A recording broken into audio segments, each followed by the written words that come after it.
আজ আমার বয়স ২৭ মাত্র। এই জীবনটা না দৈর্ঘ্যের হিসাবে বড়, না গুণের হিসাবে। তবু ইহার একটু বিশেষ মূল্য আছে। ইহা সেই ফুলের মতো যাহার বুকের ওপর ভ্রমর আসিয়া বসিয়াছিল, এবং সেই পদক্ষেপের ইতিহাস তাহার জীবনের মাঝখানে ফলের মতো গুটি ধরিয়া উঠিয়াছে। সেই ইতিহাসটুকু আকারে ছোট, তাহাকে ছোট করিয়াই লিখিব। ছোটকে যাহারা সামান্য বলিয়া ভুল করেন না, তাহারাই ইহার রস বুঝিবেন। কলেজে যতগুলো পরীক্ষা পাশ করিবার সব আমি চুকাইয়াছি। ছেলেবেলায় আমার চেহারা সুন্দর লইয়া পণ্ডিত মশাই আমাকে শিমুল ফুল ও মাকাল ফলের সহিত তুলনা করিয়া বিদ্রূপ করিবার সুযোগ পাইয়াছিলেন। ইহাতে তখন বড় লজ্জা পাইতাম, কিন্তু বয়স হইয়া এই কথা ভাবিয়াছি, যদি জন্মান্তর থাকে তবে আমার মুখে সরব এবং পণ্ডিত মশাইদের মুখে বিদ্রূপ আবার যেন এমনই করিয়াই প্রকাশ পায়। আমার পিতা এককালে গরিব ছিলেন। তিনি ওকালতি করিয়া প্রচুর টাকা রোজগার করিয়াছেন। ভোগ করিবার সময় নিমেষমাত্র পান নাই। মৃত্যুতে তিনি যে হাঁফ ছাড়িলেন, সেই তার প্রথম অবকাশ। আমার তখন বয়স অল্প, মার হাতেই আমি মানুষ। মা গরিব ঘরের মেয়ে, তাই আমরা যে ধনী একথা তিনিও বলেন না, আমাকেও ভুলিতে দেন না।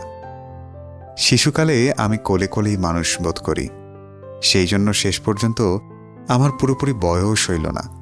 আজও আমাকে দেখিলে মনে হইবে আমি অন্নপূর্ণার কোলে গজাননের ছোট ভাইটি।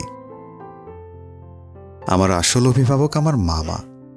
তিনি আমার চেয়ে বড়জোর বছর ৬ বড়, কিন্তু ফলগুর বালির মতো তিনি আমাদের সমস্ত সংসারটাকে নিজের অন্তরের মধ্যে শুষিয়া লইয়াছেন। তাহাকে না করিয়া এখানকার এক গণ্ডূষ রসও পাইবার জনাই। এই কারণেই কোনো কিছুর জন্যই আমাকে কোনো ভাবনা ভাবিতেই হয় না।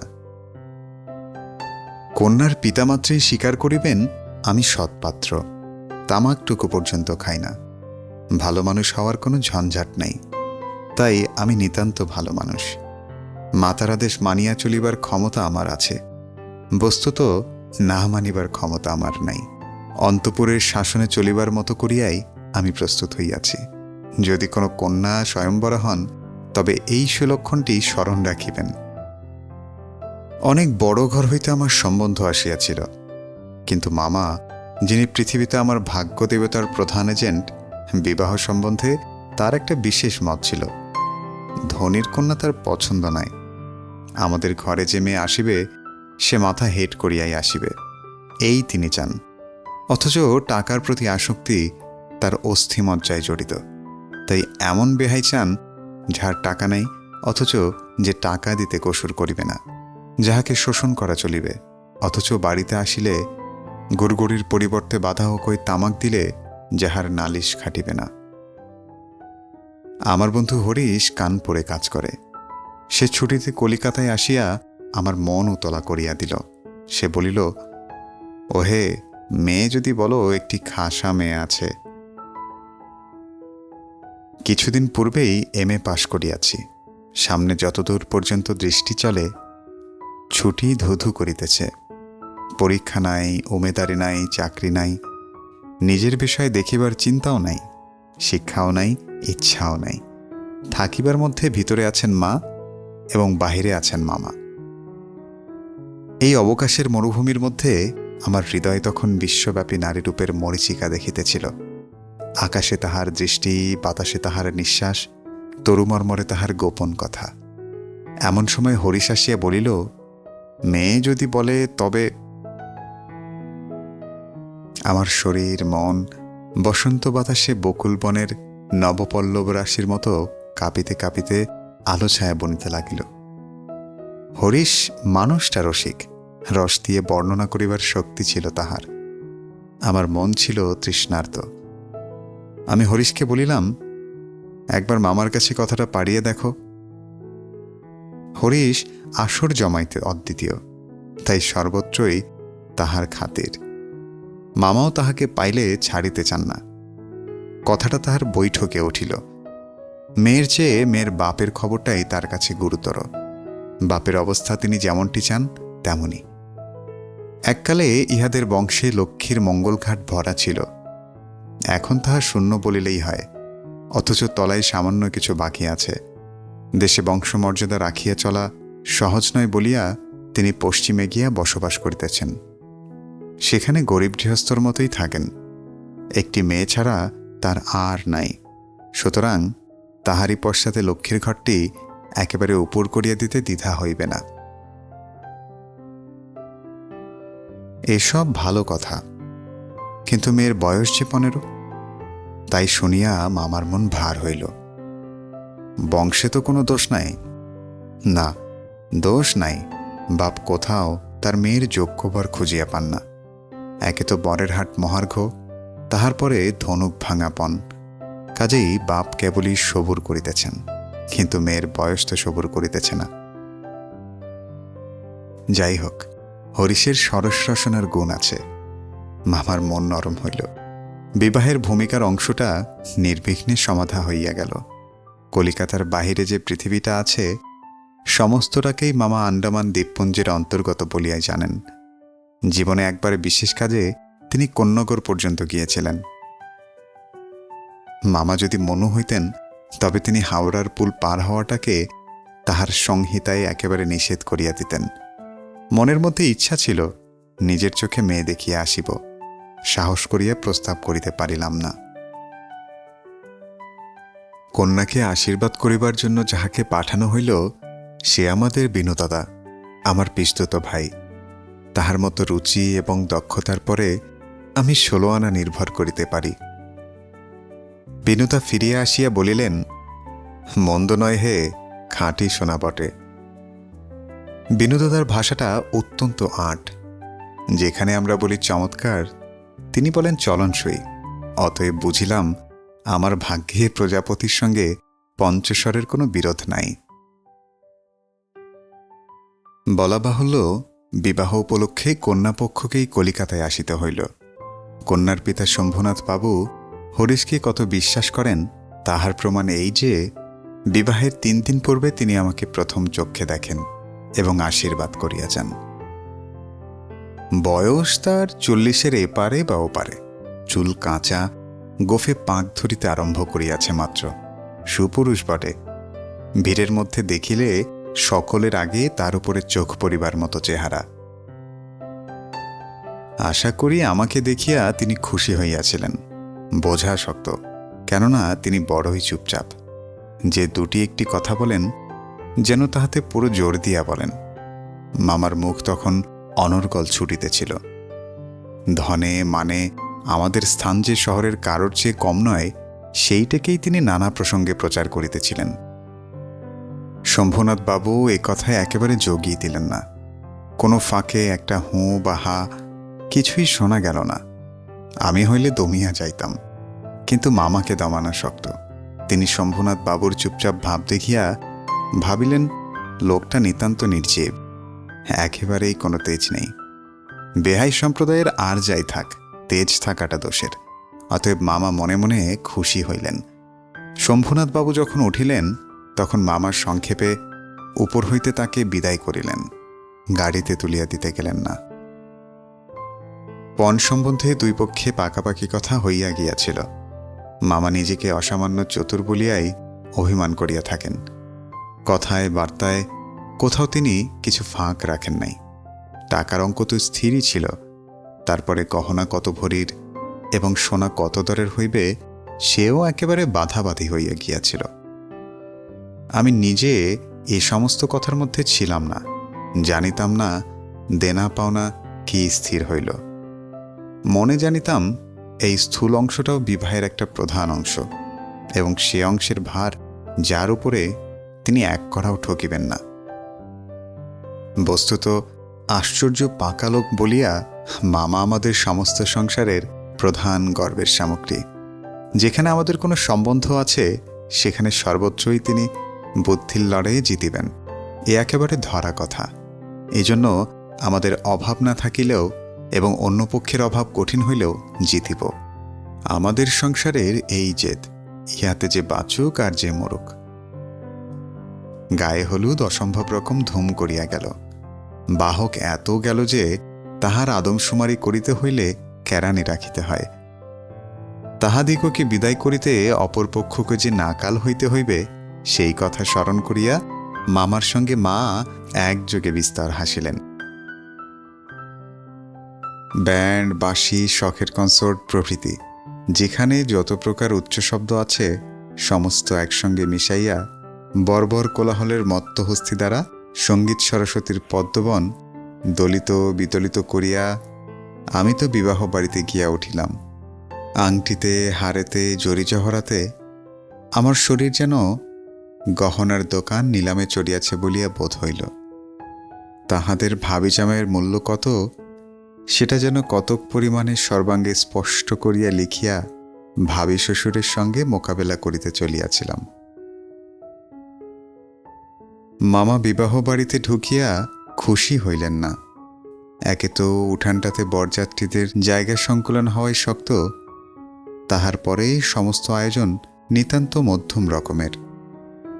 ইহার পরে শম্ভুনাথ বাবুর ব্যবহারটাও নেহাত ঠান্ডা, তার বিনয়টা অজস্র নয়। মুখে তো কথাই নাই, কোমরে চাদর বাঁধা, গলা ভাঙ্গা, টাক পরা, মিশকালো এবং বিপুল শরীর তার এক উকিল বন্ধু যদি নিয়ত হাত জোর করিয়া মাথা হেলাইয়া নম্রতার স্মিতহাস্য ও গদগদ বচনে কনসার্ট পার্টির করতাল বাজিয়া হইতে শুরু করিয়া বরকর্তাদের প্রত্যেককে বারবার প্রচুর রূপে অভিষিক্ত করিয়া না দিতেন, তবে গোড়াতেই একটা এসপার ওসপার হইত। আমি সভায় বসিবার কিছুক্ষণ পরেই মামা শম্ভুনাথ বাবুকে পাশের ঘরে ডাকিয়া লইয়া গেলেন। কি কথা হইল জানি না, কিছুক্ষণ পরেই শম্ভুনাথ বাবু আমাকে আসিয়া বলিলেন, বাবাজি, একবার এইদিকে আসতে হচ্ছে। ব্যাপারখানা এই, সকলের না হোক, কিন্তু কোনো কোনো মানুষের জীবনে একটা কিছু লক্ষ্য থাকে। মামার একমাত্র লক্ষ্য ছিল তিনি কোনো মতেই কারো কাছে ঠকিবেন না। তার ভয় তার বেহাই তাকে গহনায় ফাঁকি দিতে পারেন। বিবাহ কার্য শেষ হইয়া গেলে সে ফাঁকির আর প্রতিকার চলিবে না। বাড়ি ভাড়া, সওগাত, লোকবিদায় প্রভৃতি সম্বন্ধে যেরকম টানাটানির পরিচয় পাওয়া গেছে, তাহাতে মামা ঠিক করিয়াছিলেন দেওয়া থোয়া সম্বন্ধে এই লোকটির শুধু মুখের কথার উপর ভর করা চলিবে না। সেই জন্য বাড়ির শ্যাকরাকে শুদ্ধ সঙ্গে আনিয়াছিলেন। পাশের ঘরে গিয়ে দেখিলাম মামা এক তক্ত পোষে এবং শ্যাকরা তাহার দাঁড়িপাল্লা, কোষ্ঠী পাথর প্রভৃতি লইয়া মেজেই বসিয়া আছে। শম্ভুনাথবাবু আমাকে বলিলেন, তোমার মামা বলিতেছেন বিবাহ কাজ শুরু হইবার আগেই তিনি কনের সমস্ত গহনা যাচাই করিয়া দেখিবেন। ইহাতে তুমি কি বলো? আমি মাথা হেট করিয়া চুপ করিয়া রহিলাম। মামা বলিলেন, ও আবার কি বলিবে, আমি যা বলিব তাই হইবে। শম্ভুনাথবাবু আমার দিকে চাহিয়া কহিলেন, সেই কথা কি তবে ঠিক? উনি যা বলিবেন তাই হইবে? এ সম্বন্ধে তোমার কিছুই বলিবার নাই? আমি একটু ঘাড় নাড়ার ইঙ্গিত জানাইলাম। এসব কথায় আমার সম্পূর্ণ অনধিকার। আচ্ছা, বসো তবে, মেয়ের গা হইতে সমস্ত গহনা খুলিয়া আনিতেছি। এই বলিয়া তিনি উঠিলেন। মামা বলিলেন, অনুপম এখানে কি করিবে, ও সভায় গিয়ে বসুক। শম্ভুনাথ বলিলেন, না, সভায় নয়, এখানেই বসিতে হইবে। কিছুক্ষণ পরে তিনি একখানা গামছায় বাঁধা গহনা আনিয়া তক্তপোষের ওপর মেলিয়া ধরিলেন। সমস্তই তাহার পিতামহিতের আমলের গহনা, হাল ফ্যাশনের সূক্ষ্ম কাজ নয়, যেমন মোটা তেমনি ভারী। শ্যাকরা গহনা হাতে তুলিয়া লইয়া বলিল, এ আর দেখিব কি, ইহাতে খাদ নাই, এমন সোনা এখনকার দিনে ব্যবহারই হয় না। এই বলিয়া সে মকরমুখ মোটা একখানা বালায় একটু চাপ দিয়ে দেখাইল, তাহাতে বাঁকিয়া যায়। মামা তখনই তার নোটবইয়ে গহনাগুলির ফর্দ টুকিয়া লইলেন। পাছে যাহা দেখানো হইল তাহার কোনোটা কম পড়ে। হিসাব করিয়া দেখিলেন গহনা যে পরিমাণ দিবার কথা, এগুলির সংখ্যায়, দরে এবং ভারে তার অনেক বেশি। গহনাগুলির মধ্যে একজোড়া ইয়ারিং ছিল। শম্ভুনাথ সেইটে শ্যাকরার হাতে দিয়ে বলিলেন, এইটে একবার পরখ করিয়া দেখো। শ্যাকরা কহিল, ইহা বিলাতি মাল, ইহাতে সোনার ভাগ সামান্যই আছে। শম্ভুনাথ ইয়ারিং জোড়া মামার হাতে দিয়ে বলিলেন, এটা আপনারাই রাখিয়া দিন। মামা সেটা হাতে লইয়া দেখিলেন এই ইয়ারিং দিয়া এই কন্যাকে তাহারা আশীর্বাদ করিয়াছিলেন। মামার মুখ লাল হইয়া উঠিল। দরিদ্র তাহাকে ঠকাইতে চাহিবে, কিন্তু তিনি ঠকিবেন না। এই আনন্দে তিনি সম্ভোগ হইতে বঞ্চিত হইলেন এবং তাহার উপরেও কিছু উপরি পাওনা জুটিল। অত্যন্ত মুখ ভার করিয়া বলিলেন, অনুপম, যাও, তুমি সভায় গিয়ে বসোগে। শম্ভুনাথবাবু বলিলেন, না, এখনই সভায় বসিতে হইবে না, চলুন আগে আপনাদের খাওয়াইয়া দিই। মামা বলিলেন, সে কি কথা, লগ্ন? শম্ভুনাথবাবু বলিলেন, সেজন্য কিছু ভাবিবেন না, এখন উঠুন। লোকটি নিহাত ভালো মানুষ ধরনের, কিন্তু ভেতরে বেশ একটু জোর আছে বলিয়াই বোধ হইল। মামাকে উঠিতে হইল। বরযাত্রদেরও আহার হইয়া গেল। আয়োজনের আড়ম্বর ছিল না, কিন্তু রান্না ভালো এবং সমস্ত বেশ পরিষ্কার পরিচ্ছন্ন বলিয়াই সকলেরই তৃপ্তি হইল। বরযাত্রদের খাওয়া শেষ হইলে শম্ভুনাথ বাবু আমাকে খাইতে বলিলেন। মামা বলিলেন, সে কি কথা, বিবাহের পূর্বে বর খাইবে কেমন করিয়া? এই সম্বন্ধে মামার কোনো মত প্রকাশকে তিনি সম্পূর্ণ উপেক্ষা করিয়া আমার দিকে চাহিয়া বলিলেন, তুমি কি বলো, বসিয়া যাইতে কিছু দোষ আছে?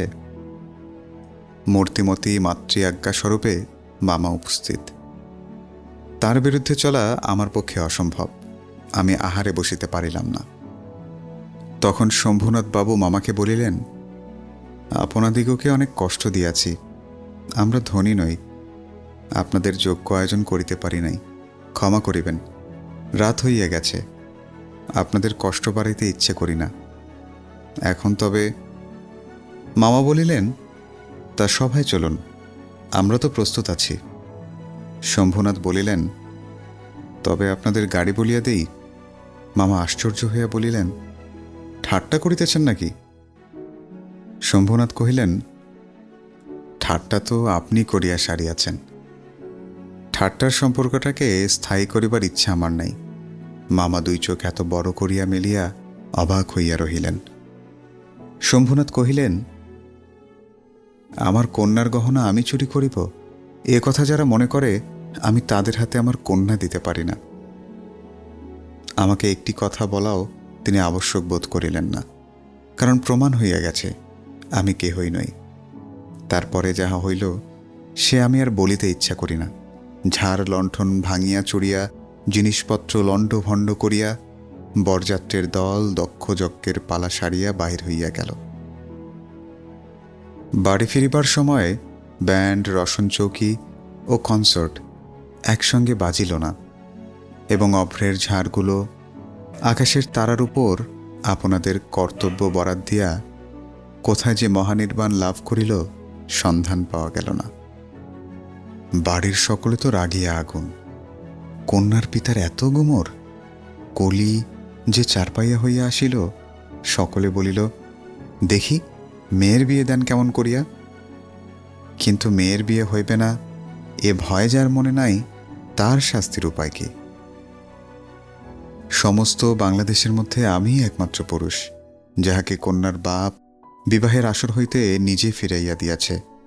এত বড় সৎপাত্রের কপালে এত বড় কলঙ্কের দাগ কোন নষ্ট গ্রহ এত আলো জ্বালাইয়া বাজনা বাজাইয়া সমারোহ করিয়া আঁকিয়া দিল?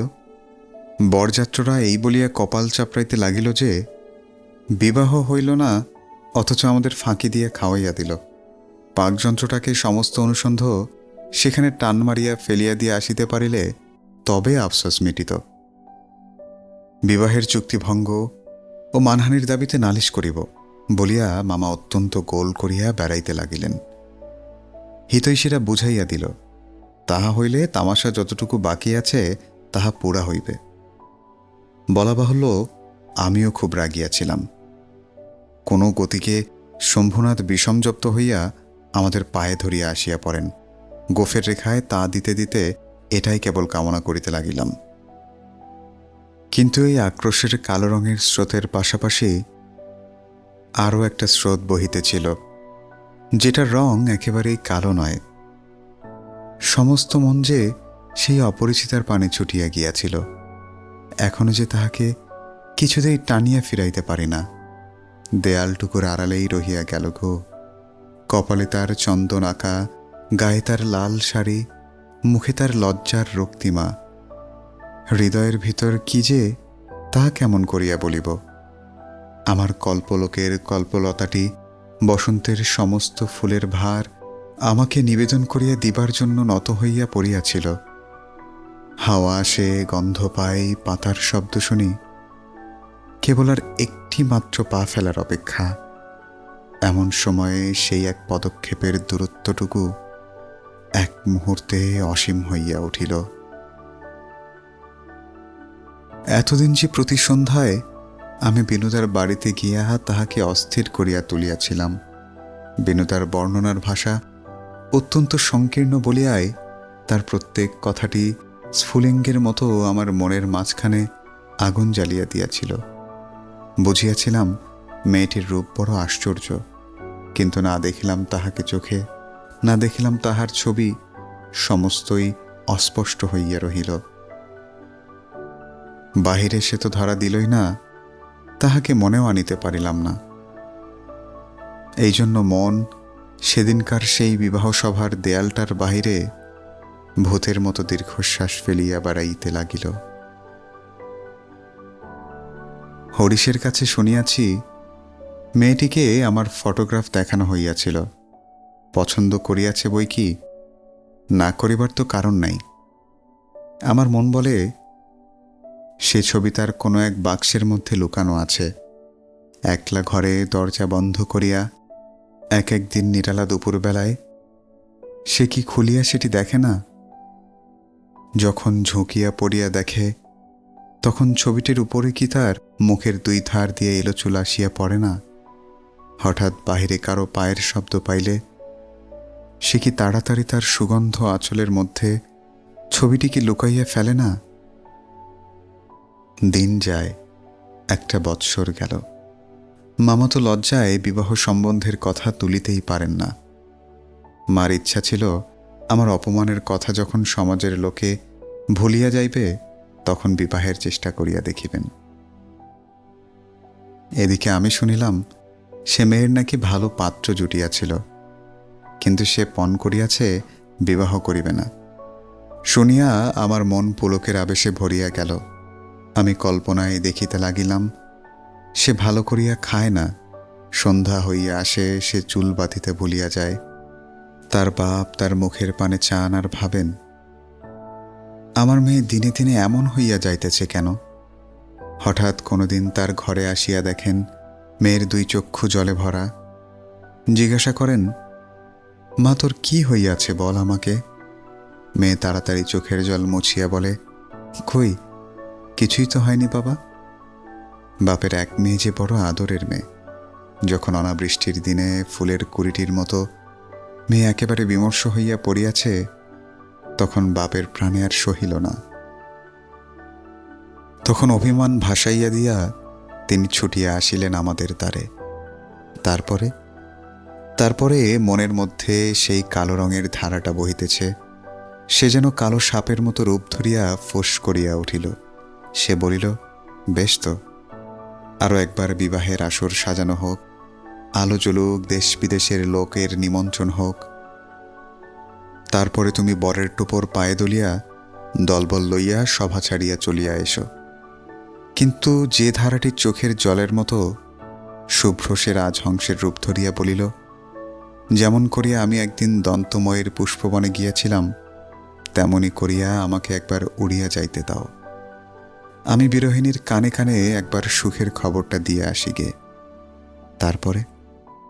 তারপর দুঃখের রাত পোহাইল, নববর্ষার জল পড়িল, ম্লান ফুলটি মুখ তুলিল। এবারে সেই দেয়ালের বাইরে রহিল সমস্ত পৃথিবীর আর সবাই, আর ভিতরে প্রবেশ করিল একটি মাত্র মানুষ। তারপরে আমার কথাটি ফুরালো। কিন্তু কথা এমন করিয়া ফুরাইল না। যেখানে আসিয়া তাহা অফুরান হইয়াছে, সেখানকার বিবরণ একটুখানি বলিয়া আমারে লেখা শেষ করিয়া দিই। মাকে লইয়া তীর্থে চলিয়াছিলাম। আমার উপরেই ভার ছিল, কারণ মামা এবারেও হাবড়ার পুল পার হন নাই। রেলগাড়িতে ঘুমাইতেছিলাম। ঝাঁকুনি খাইতে খাইতে মাথার মধ্যে নানা প্রকার এলোমেলো স্বপ্নের ঝুমঝুমি বাজিতেছিল। হঠাৎ একটা কোনো স্টেশনে জাগিয়া উঠিলাম। আলোতে অন্ধকারে মেশা সেও এক স্বপ্ন। কেবল আকাশের তারাগুলি চিরপরিচিত, আর সবাই অজানা, অস্পষ্ট। স্টেশনের দ্বীপ কয়েকটা খাড়া হইয়া দাঁড়াইয়া আলো ধরিয়া এই পৃথিবীটা যে কত অচেনা এবং যাহা চারিদিকে তাহা যে কতই বহুদূরে তাহাই দেখাইয়া দিতেছে। গাড়ির মধ্যে মা ঘুমাইতেছেন। আলোর নিচে সবুজ পর্দা টানা। তরঙ্গ বাক্স, জিনিসপত্র সমস্তই কে কার ঘাড়ে এলোমেলো হইয়া রহিয়াছে। তাহার যেন স্বপ্নলোকের উলট পালট আসবাব। সবুজ প্রমোদশে মিটমিটে আলোতে থাকা এবং না থাকার মাঝখানে কেমন একরকম হইয়া পড়িয়া আছে। এমন সময়ে সেই অদ্ভুত পৃথিবীর অদ্ভুত রাত্রে কে বলিয়া উঠিল, শিগগিরই চলে আয়, এই গাড়িতে জায়গা আছে। মনে হইল যেন গান শুনিলাম।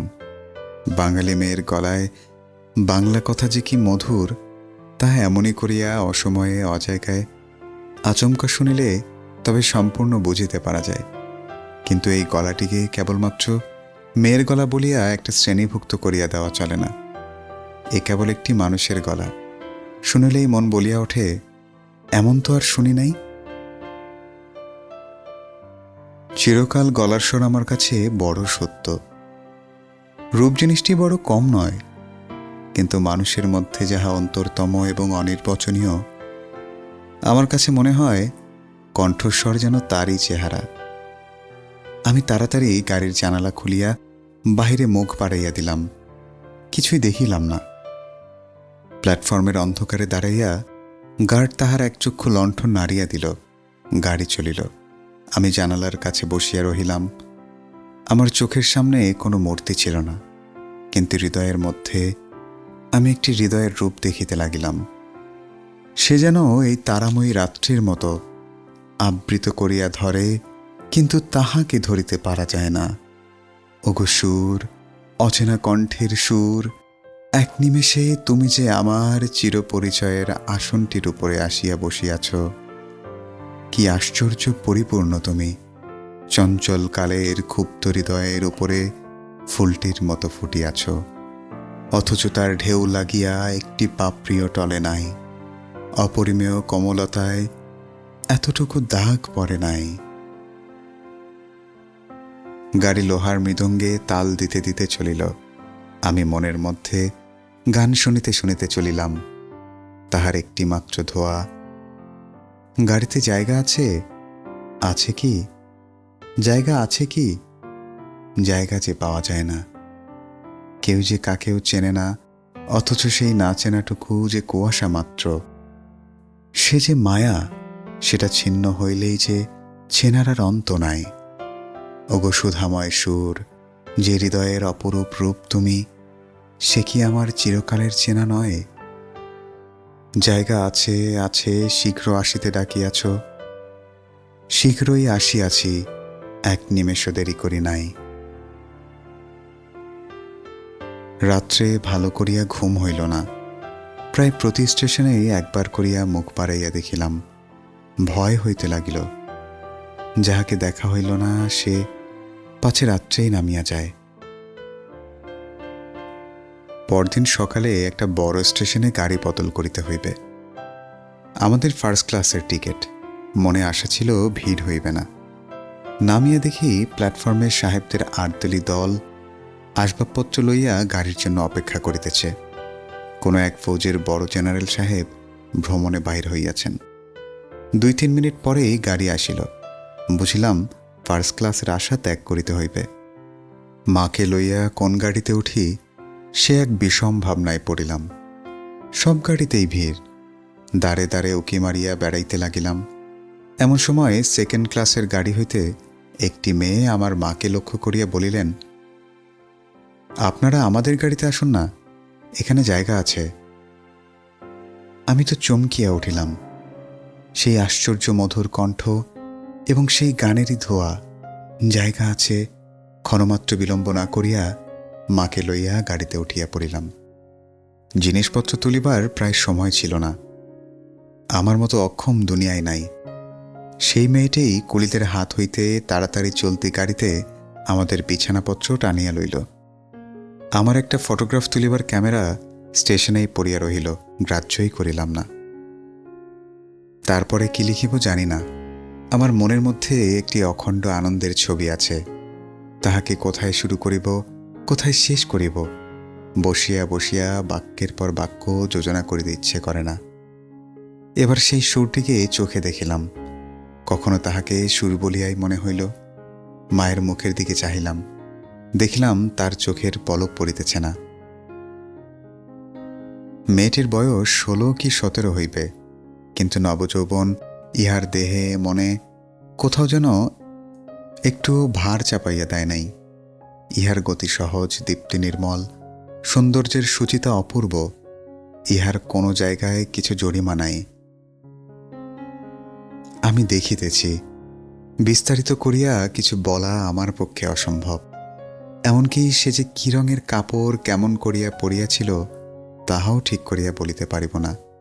এটা খুব সত্য যে তার বেশভূষায় এমন কিছুই ছিল না যেটা তাহাকে ছাড়াইয়া বিশেষ করিয়া চোখে পড়িতে পারে। সে নিজের চারিদিকের সকলের চেয়ে অধিক রজনীগন্ধার সূত্রমঞ্জুরির মতো সরল বৃন্তটির উপরে দাঁড়াইয়া যে গাছে ফুটিয়াছে, সে গাছকে সে একবারে অতিক্রম করিয়া উঠিয়াছে। সঙ্গে 2-3টি ছোট ছোট ছেলে মেয়ে ছিল। তাহাদিগকে লইয়া তাহার হাসি এবং কথার অন্ত ছিল না। আমি হাতে একখানা বই লইয়া সেদিকে কান পাতিয়া রাখিয়াছিলাম। যেটুকু কানে আসিতেছিল সে তো সমস্তই ছেলে মানুষদের সঙ্গে ছেলে মানুষই কথা। তাহার বিশেষত্ব এই যে তাহার মধ্যে বয়সের তফাৎ কিছু মাত্র ছিল না। ছোটদের সঙ্গে সে অনায়াসে এবং আনন্দে ছোট হইয়া গিয়াছিল। সঙ্গে কতকখানি ছবিওয়ালা ছেলেদের গল্পের বই। তাহারই কোনো একটা বিশেষ গল্প শোনাইবার জন্য মেয়েরা তাহাকে ধরিয়া পড়িল। এই গল্প নিশ্চয় তারা 20-25 বার শুনিয়াছে। মেয়েদের কেন যে এত আগ্রহ তাহা বুঝিলাম। সেই সুধা কণ্ঠের সোনার কাঠিতে সকল কথা যে শোনা হইয়া ওঠে। মেয়েটির সমস্ত শরীর মন যে একেবারে প্রাণে ভরা। তার সমস্ত চলায় বলায় স্পর্শে প্রাণ ঠিক করিয়া ওঠে। তাই মেয়েরা যখন তার মুখে গল্প শোনে তখন গল্প নয়, তাহাকেই শোনে। তাহাদের হৃদয়ের উপর প্রাণের ঝর্ণা ঝরিয়া পড়ে।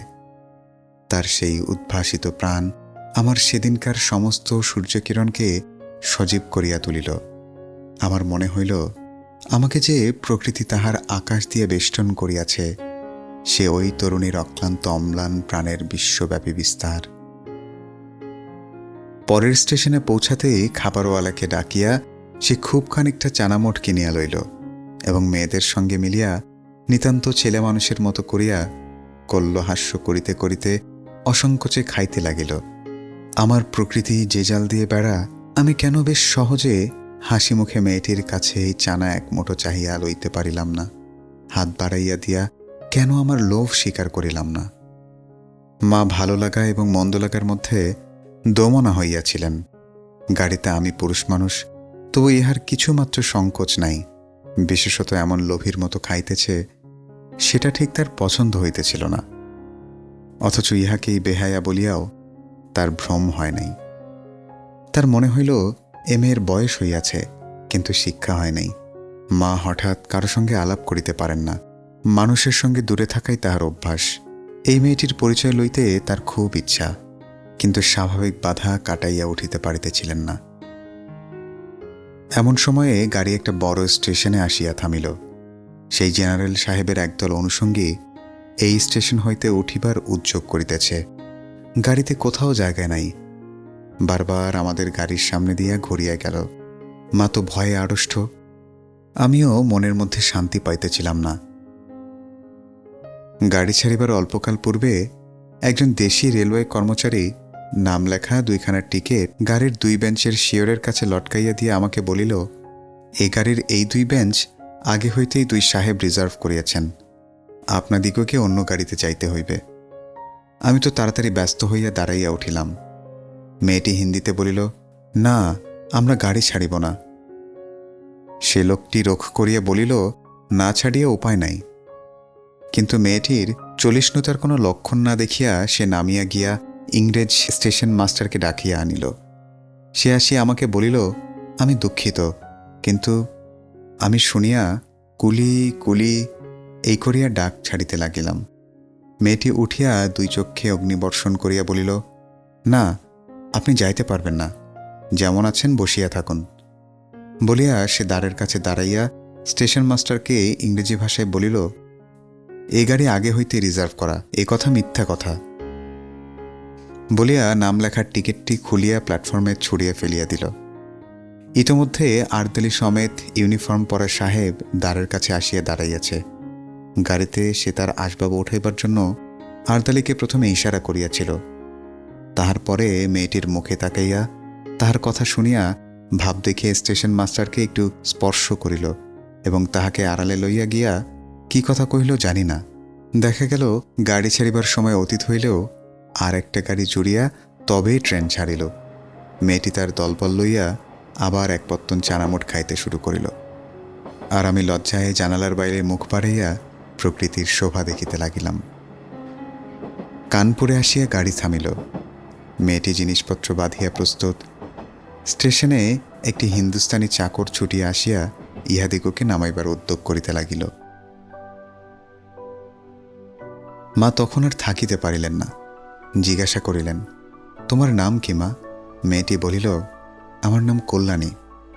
শুনিয়া মা এবং আমি দুজনেই চমকিয়া উঠিলাম। তোমার বাবা? তিনি এখানকার ডাক্তার, তাহার নাম শম্ভুনাথ সেন। তারপরেই সবাই নামিয়া গেল। উপসংহার। মামার নিষেধ অমান্য করিয়া মাতৃআজ্ঞা ঠেলিয়া তারপরে আমি কানপুরে আসিয়াছি। কল্যাণীর বাপ এবং কল্যাণীর সঙ্গে দেখা হইয়াছে। হাত জোর করিয়াছি, মাথা হেট করিয়াছি। শম্ভুনাথ বাবুর হৃদয় গলিয়াছে। কল্যাণী বলে, আমি বিবাহ করিব না। আমি জিজ্ঞাসা করিলাম, কেন? সে বলিল, মাতৃআজ্ঞা। কি সর্বনাশ! এ পক্ষেও মাতুল আছে নাকি? তারপরে বুঝিলাম মাতৃভূমি আছে। সেই বিবাহ ভাঙার পর হইতে কল্যাণী মেয়েদের শিক্ষার ব্রত গ্রহণ করিয়াছে। কিন্তু আমি আশা ছাড়িতে পারিলাম না। সেই সুরটি যে আমার হৃদয়ের মধ্যে আজও বাজিতেছে, সে যেন কোনো ওপারের বাঁশি আমার সংসারের বাহির হইতে আসিল, সমস্ত সংসারের বাহিরে ডাক দিল। আর সেই যে রাত্রির অন্ধকারের মধ্যে আমার কানে আসিয়াছিল, জায়গা আছে, সে যে আমার চিরজীবনের গানের ধোয়া হইয়া রহিল। তখন আমার বয়স ছিল 23, এখন হইয়াছে 27। এখনও আশা ছাড়ি নাই, কিন্তু মাতুলকে ছাড়িয়াছি। নিতান্ত এক ছেলে বলিয়া মা আমাকে ছাড়িতে পারেন নাই। তোমরা মনে করিতেছ আমি বিবাহের আশা করি?